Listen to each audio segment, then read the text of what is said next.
Merci Alpha TV.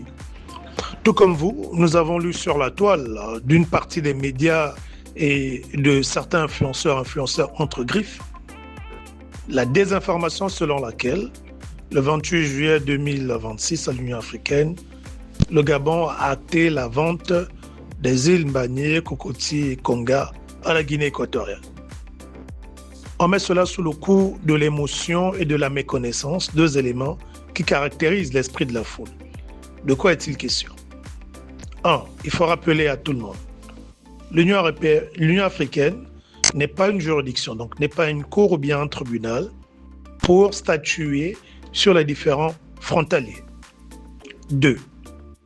S'agissant de ce différent frontalier entre la Guinée équatoriale et le Gabon, ce différent frontalier a été emmené à la Cour internationale de justice bien avant la transition. Donc c'est un procès qui a été ouvert avant la transition. Et pendant la transition, le Gabon effectivement a répondu aux convocations de la Cour et la Cour a rendu un arrêt le 19 mai 2025. 3. Que dit cet arrêt? Cet arrêt dit, en lisant les traités hérités de l'Espagne pour le compte de la Guinée équatoriale et du Gabon pour le compte de la France pour le compte du Gabon, en lisant ces traités, en matière de délimitation terrestre, une partie des Bibines et de Mongomo reviennent au Gabon. 2.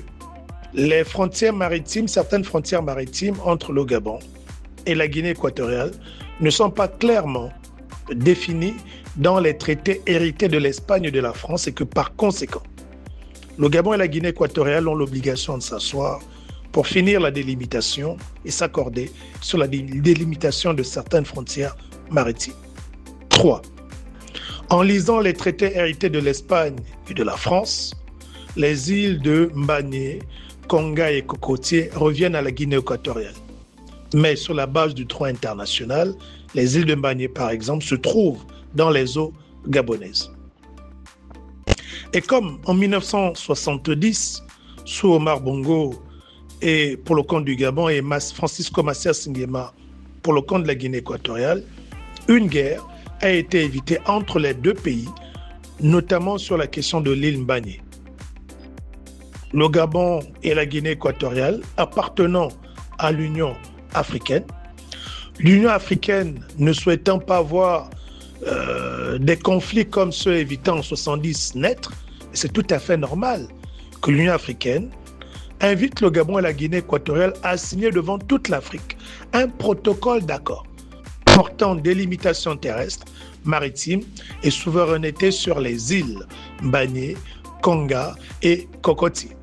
Protocole au sein duquel les deux pays s'engagent à ne prioriser que la voie diplomatique et ne pas nous ramener dans les esprits de 1970 où les deux pays ont failli rentrer en guerre. Donc c'est un protocole. Ce n'est pas un acte de cession ou une décision de justice. Voilà ma modeste contribution sur le sujet et j'invite toujours les Gabonais à se documenter avant de pouvoir se prononcer et à ne pas se laisser influencer par l'esprit de la foule. Merci.